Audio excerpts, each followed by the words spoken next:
Okay, so we are going to learn how to model exponent laws today. And whenever we're modeling with math, we have three main stages.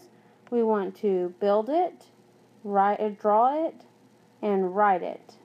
So today's video focuses mainly on the building it stage. So first, let's talk about our manipulatives. You're going to have two-sided chips. So one side is yellow or white, and the other side is red. So our yellow side is going to represent a base with a positive exponent. And our red side is going to represent a base with a negative exponent. So let's try out just modeling a few expressions. So go ahead and get your two-sided chips out. And here are the expressions that we want to look at. So we have 2 squared, meaning that we want two 2's. So our yellow chips are going to represent the base of 2, and since we have an exponent of 2, we want 2 of them.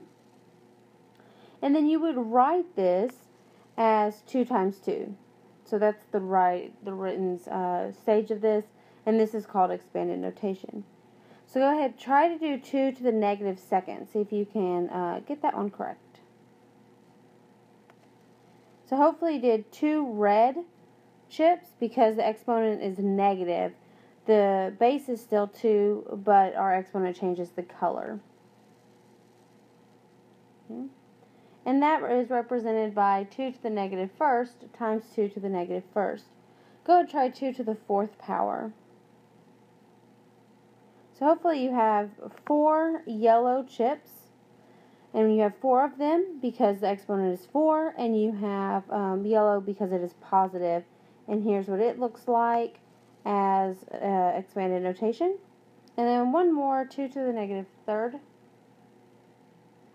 And hopefully, since it's a negative 3, you have 3 red chips, and this is what it looks like in expanded notation. So it can get a little more complicated whenever you're taking 2 expressions and multiplying them together. So the first thing you want to do is model each expression. So we have 2 squared times 2 to the 4th. So go ahead and model 2 squared by pulling out 2 yellow chips. And then model 2 to the 4th by pulling out 4 yellow chips. And now we have 2 squared times 2 to the 4th. Well, how many yellow chips do we have? 6. So that means that this equals 2 to the 6th. Okay, and here's another one. Go ahead and try to model that one real quick. So we have 2 to the 4th times 2 to the negative second. So let's first model 2 to the 4th with 4 yellow chips, and 2 to the negative second with 2 red chips. Now here's the cool thing about this. We're going to group or match up our reds with our yellows. So we have 2 yellows and 2 reds. Now when we do that, that essentially cancels those out. So they are gone, and we are left with 2 squared. So 2 to the 4th times 2 to the negative second equals 2 squared. So the biggest thing you need to remember is that a chip can represent only one base at a time. Okay, so I'll show you what that looks like. You may get an expression that looks like this. 2 cubed times x squared. Well, this is going to be difficult if our bases are all represented by one color and we're trying to do it all at once. So I like to draw a line between my different bases so I can kind of see them differently.